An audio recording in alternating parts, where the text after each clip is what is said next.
સહજાનંદ સ્વામી મહારાજની જય,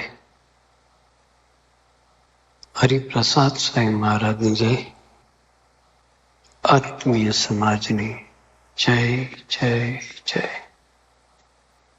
દાસના દાસ થવાની જય જય જય.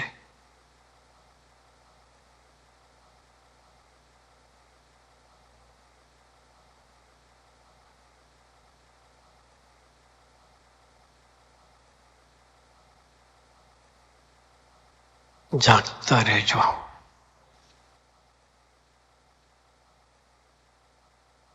સ્વામીજી આપણને બહુ જાગતા રાખ્યા છે.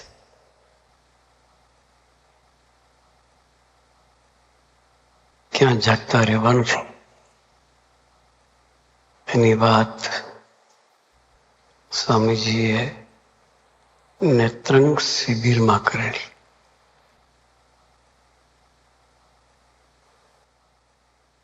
શિબિરનું ટાઇટલ હતું એમાં શું.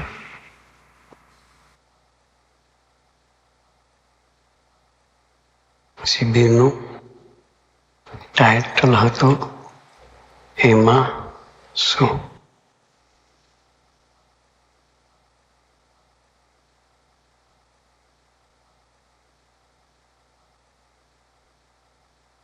મહારાજે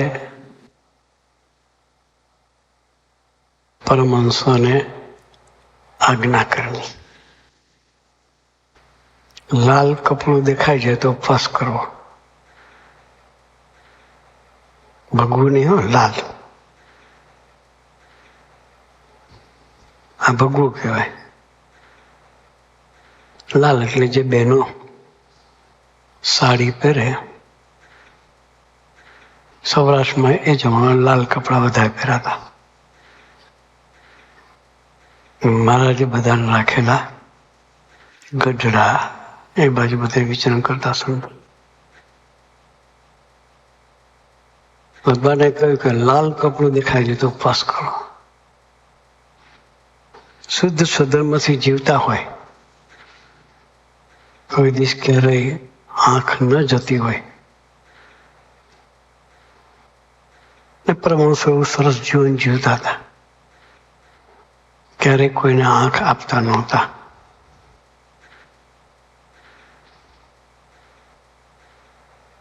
એટલે સહજ થયું એમાં શું. એક સંત એક પરમહંસને મનમાં થયું કે એમાં શું. વિચરણ કરવા નીકળ્યા. એક મંદિરમાં રાત વાસો કર્યો. સ્વામીજી આ પ્રસંગ જાતે વર્ણન કરે છે. મંદિરના રંગ મંડપમાં એ રાતે સૂતા હતા.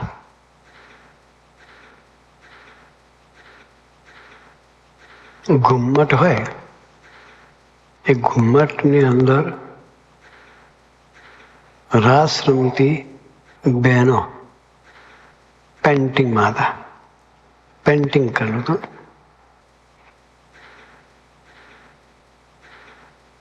એ જોતા હતા. મંદિરમાં કઈ અત્યારના જે ગરબામાં રાસ રમાય છે એવા ના હોય.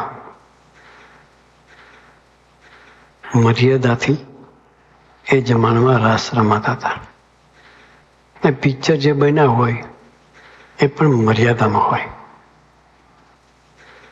એટલે એ જોતા હતા. જોતા જોતા આંખ મીચાઈ ગઈ.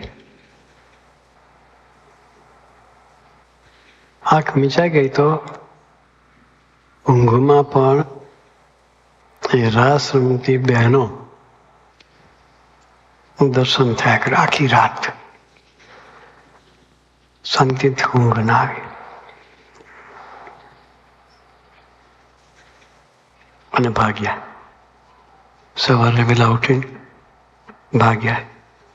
જ્યાં મહારાજ હતા ત્યાં પાછા ગયા. મહારાજને બધી વાત કરી. મહારાજ કે અમે એટલે નિયમ આપ્યો છે, જાગૃત રહેવા. આપણે કે એમાં શું? સ્વામીએ શબ્દ વાપર્યો, એમાં શું? એક વખત જોઈ લેશું એમાં શું થવાનું?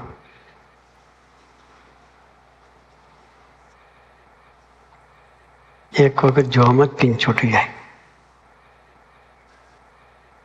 એક વખત જોયું બીજી વખત જોવાનું મન થશે,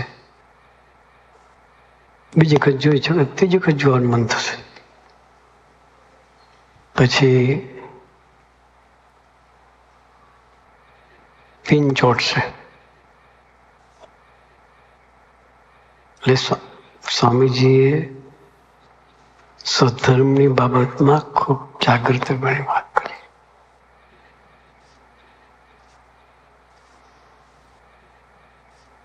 બહેનો બેન રીતે સેવા ભક્તિ કરે, ભાઈઓ ભાઈઓની રીતે સેવા ભક્તિ કરે.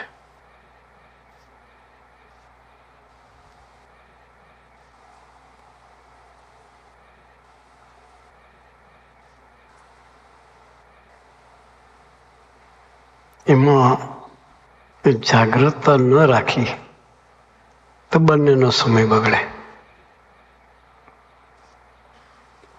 આપણો તો બગડે, આપણે લઈને સામેની વ્યક્તિનો બગડે. એ પાપ કોને લાગે? એટલે આપણે જાગૃત રહેવું છે.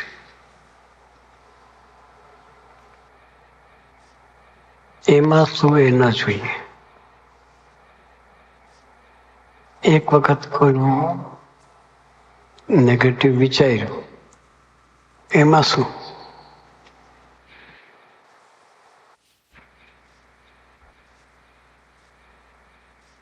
પણ એ હમણાં કોઈ ગોષ્ઠીમાં કહ્યું, પેલા પરોક્ષનું તમે નેગેટિવ વિચારશો, પછી સત્સંગમાં વિચારશો, પછી નિષ્ઠાવાન ભક્તોમાં વિચારશો, જે અમરીશનું વિચારશો, પછી સંતોનું વિચારશો, અને છેલ્લે સ્વામીજી સુધી તમે પહોંચી જવાનું. એમાં શું? એટલી ખતરનાક ચીજ છે. આપણે જાગૃત ત્યાં રહેવાનું છે. હરેક પળે જાગૃત રહેવાનું છે. બધામાં, ખાવામાં, પીવામાં, બોલવામાં, ચાલવામાં, દરેક એંગલથી આપણે વિચારવાનું છે. આ ડોક્ટરનો આપણે સંવાદમાં જોયું,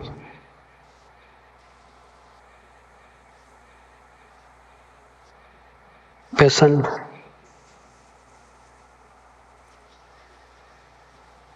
હાર્ટ ચાલતું નથી, કે જેનું હાર્ટ ના ચાલે ઉપર જ ગયો કહેવાય. એટલે ભાઈ હું જીવું છું, તમારે સામે બેઠો છું. જીવું છું ને તમારી સામે બેઠો છું.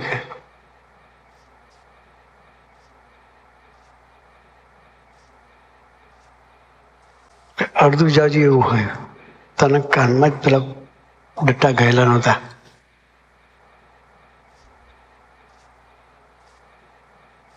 કોઈ પોતાનું ભૂલ ન જોવે. સામે વાળાની ભૂલ દરેક જોવે છે. આ સત્સંગ છે, પોતાનું કરી લેવાનું. યોગી મહારાજ કહેતા, પોતાની દાઢી ઓળવી લેવી. પ્રસંગ કહેતા બાપા,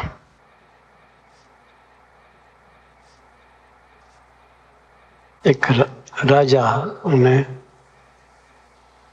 બિરબલને બાદશાહની વાત કરે. બાદશાહે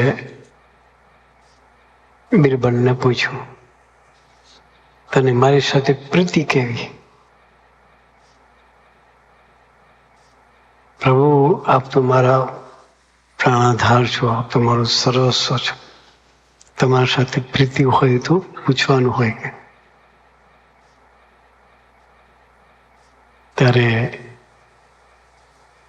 બાદશાહે કહ્યું કે આપણા બંનેની દાઢી છે, બંનેની સાથે સળગે તો પેલા તો કોની ઓલવે, મારી કે તારી? વિધાન સાહેબ પેલા બે લહરકો તો મારી દાઢીને મારી લો. શું કે પેલા બે લહરકા મારી દાઢીને મારી લો.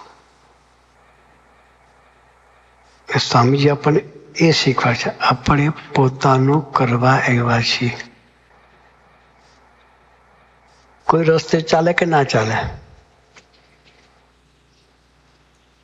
કોઈ એ રસ્તે ચાલે કે ના ચાલે એની ચિંતા આપણે કરવાની નથી.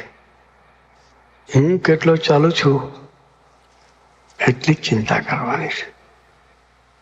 એ પોતા તરફ નજર, ત્યાં જાગ્રતા રાખવાની છે.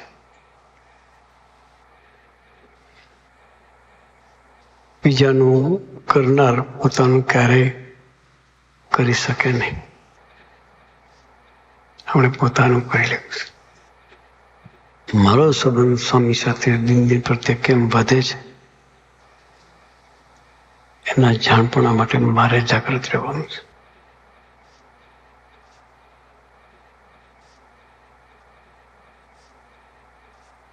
ચિંતન સ્વામીએ સરસ વાત કરી. આપણો સમય ક્યાં બગડે છે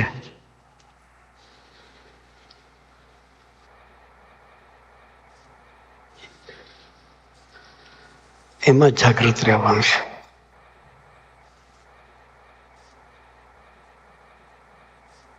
ભગતની વાત કરી, ભક્તિ પુત્રી માટે જતા હતા.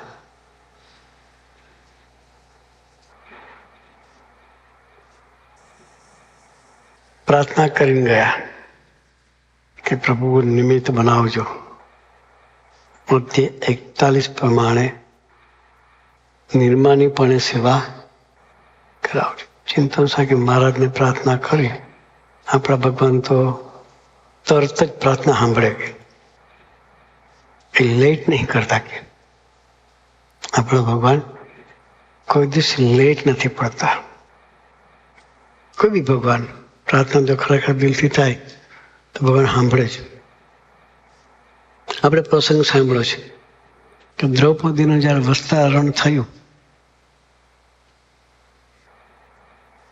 ત્યારે છેલ્લે કોઈ આધાર ના રહ્યો ત્યારે હે કૃષ્ણ બૂમ પડી ગઈ. ત્યારે કૃષ્ણ પરમાત્મા પ્રગટ થઈ ગયા, હાથ ઊંચો કર્યો, સાડીઓના ટાંકા નીકળવાનું ચાલુ થઈ ગયા. રક્ષા કરી પ્રભુએ. પછી દ્રૌપદીજી એકવાર કૃષ્ણ પરમાત્માને પૂછ્યું, પ્રભુ તમે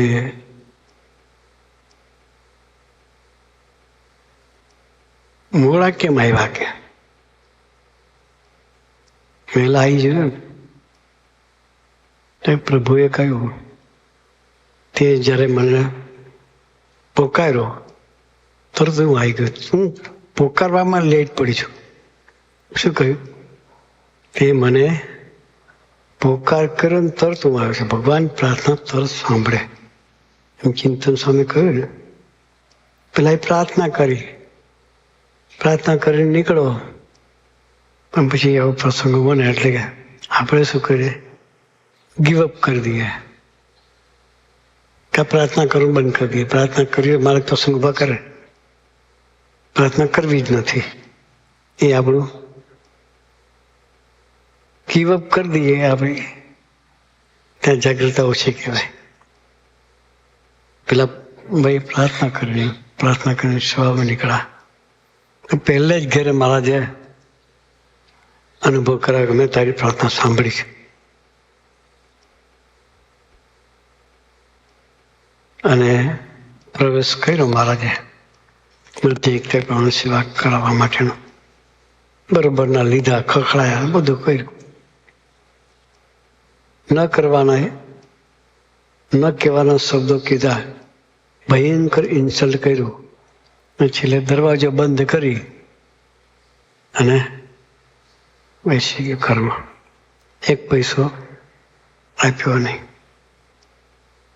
પણ પેલા ભગતની મસ્તી ના ગઈ અને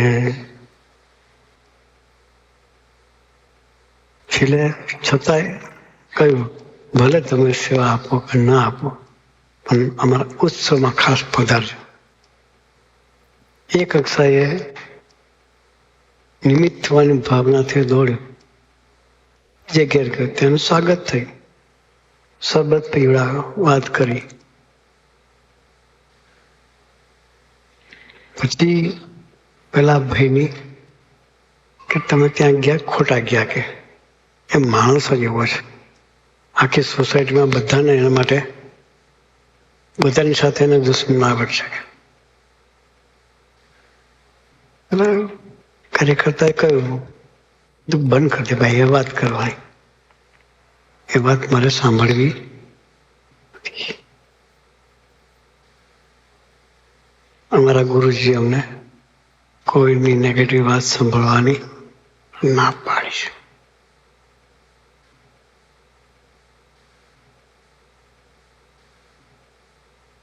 તારી સેવા જોતી નથી તો તું નેગેટિવ વાત બંધ કર.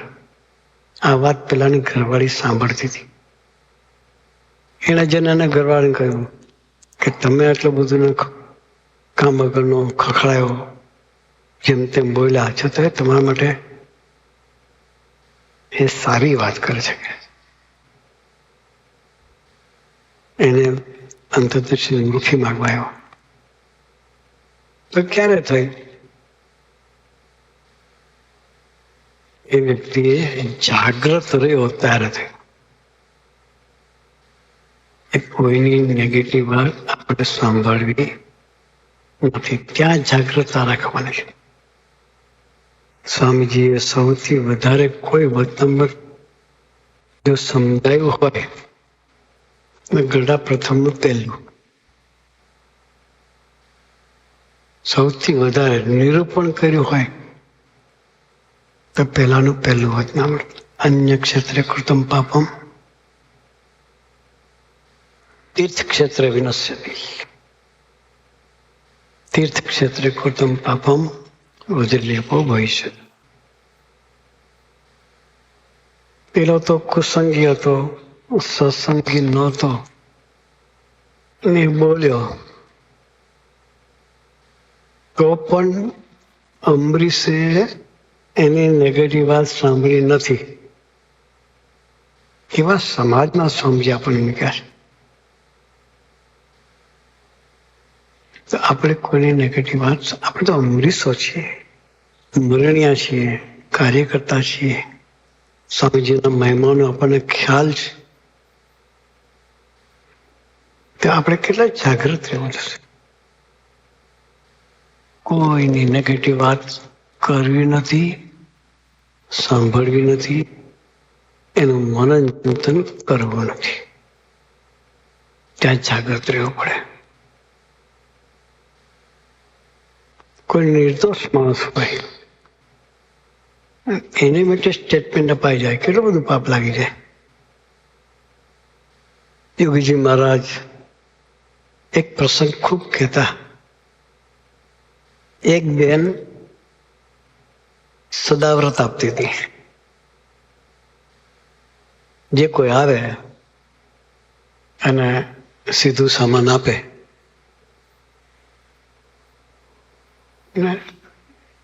લોકો સદાવ્રત લઈને પોતાની જાતે રસોઈ બનાવીને જમ. એમાં 4 બ્રાહ્મણો સદાવ્રત લેવા ગયા ભેગા.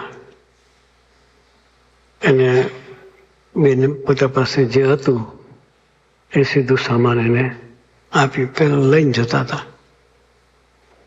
અને ખુલ્લું હશે ઉપરથી આકાશ માર્ગે સંભળી એનો ખોરાક લઈને જતી હતી, સાપ લઈને જતી હતી. તો સાપના મોઢામાંથી ઝેર પડ્યું, એ સીધું પેલા સીધાના ટોપલામાં. શેમાં? સિદ્ધુનું જે ટોપલું હતું એમાં સાપનું ઝેર પડ્યું. પેલા બ્રાહ્મણોએ રસોઈ કરી, જમ્યા, ઝેર હતું એટલે ચારે ચારને ઝેર ચડ્યું, ચારે ચાર મરી ગયા. એટલે યમરાજા ના દરબારમાં એની ચર્ચા થઈ કે આ પાપ નાખવું કોને માથે? ચાર મર્યા, કમોતે મર્યા છે, મોતથી મર્યા નથી, તો પાપ કોને માથે નાખવું? ત્યારે એમના દૂતો વાત કરતા હતા. એમ રાજાએ કહ્યું, ચિત્રકેતુ ચિંતા ના કરશો, એ પેન્ડિંગ રાખો કેસ. શું કહ્યું? એ કેસ પેન્ડિંગ રાખો. અને ભગવાનના દરબારમાં પણ કેસ પેન્ડિંગ રહે. હા, કે એને ખરેખર પાપના લાયક કોણ છે એનું નિદાન થાય. એટલે બીજા કોઈ સિદ્ધુ માટે જતા હતા. પૂછ્યું, ખબર નથી કઈ બાજુ માજીનું ઘર છે. એને પૂછ્યું કે પેલા સદાતોરા માજીનું ઘર કઈ બાજુ? ત્યારે પેલા ભાઈ બોલી ઉઠ્યા કે કાલે પેલા 4 જણાને ઉપર પહોંચાડા એ માજી. ગયું પેલા 4 જણાને સીધું આપીને ઉપર પહોંચાડે એ માજી. ત્યારે ચિત્રકેતુ રાજાએ કહ્યું કે લખી નાખો એના નામે. લખી નાખો એના નામ. કોઈનું ઉછીનું આપણે લેવું નથી. પેલા નિર્દોષ હતા, સીધું આપના નિર્દોષ હતા, ખાના નિર્દોષ હતા, સંભળી નિર્દોષ હતી. સંભળી પોતાનો ખોરાક લઈને જતી હતી, આ સંભળીનો વાંક નહોતો, તો સીધું આપનાનો વાંક નહોતો, તો ખાનાનો વાંક નહોતો. તો ઉછીનું પાપ સ્ટેટમેન્ટ આપનારે ઉભો રહી. એમ આપણે કોઈનું ઉછીનું લેવું નથી. ત્યાં જાગૃતતા રાખવાની છે. મારો સંબંધ પ્રભુ સાથે કેટલો વધે છે, કેટલો ઘટે છે, એની જાગૃતતા નિરંતર રાખવાની છે. સ્વામીજી આવા પ્રસંગો આપણે હજારો પ્રસંગો કીધા છે. એમાં ડૂબી અને આપણી જાગૃતતા વધારીએ. આજે જાગૃતતાની શિબિર છે. સ્વામીજી પણ ગઈકાલે સ્વામી અપ્રોચમાં સાંભળ્યું, જાગજો જાગજો જાગજો.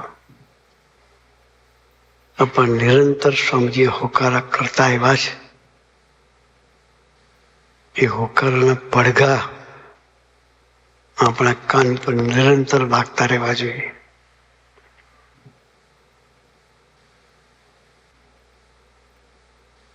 તો એવી જાગૃતતા આપણે રાખી અને જીવવા માટે ગરજ પ્રગટે એ માટે પ્રાર્થના કરતા રહેવાનું છે કે સ્વામીજી આપની કથા વાર્તા નિરંતર આપને હોકારા કરતા હતા. એની વાતના એક વાત છે, નિરંતર હોકારા કરનાર જોઈએ, નહીં તો વાડામાંથી વાઘ બકરું ઉપાડી જાય એવું થાય. માયા એવી છે, નેગેટિવિટી એક માયા છે. ભગવાને પ્રવર્તાવેલી માયા છે. એ આપણી કસોટી કરવા માટે કહેશે કે તમે ખરેખર તમારી યાત્રા પ્રભુત્વ કરવા માગો છો, ભગવાન તરફની તમારી યાત્રા ચલાવવા માગો છો. એટલે એ સામેથી નેગેટિવિટી ઊભી કરે. એમાં તમે કેટલા સ્ટેબલ રહો છો એ જો. એટલે કે નિરંતર હોકારા કરનાર જોઈએ. કથા વાર્તાના હોકારા સંતો આપણને કરે છે. એ હોકારાને નિરંતર આપણે સાંભળતા રહેવું છે. એ સાંભળીશું તો જાગ્રતા વધશે. વાઘ બકરી ઉપડી જાય એટલે શું? કે માયા આપણને ખેંચી ના જાય, ભગવાનથી દૂર લઈ ના જાય. એટલા માટે નિરંતર આવા હોકારા પડકારા સાંભળતા રહીએ અને આપણી યાત્રા સ્વામીજી તરફ ચલાવતા રહીએ.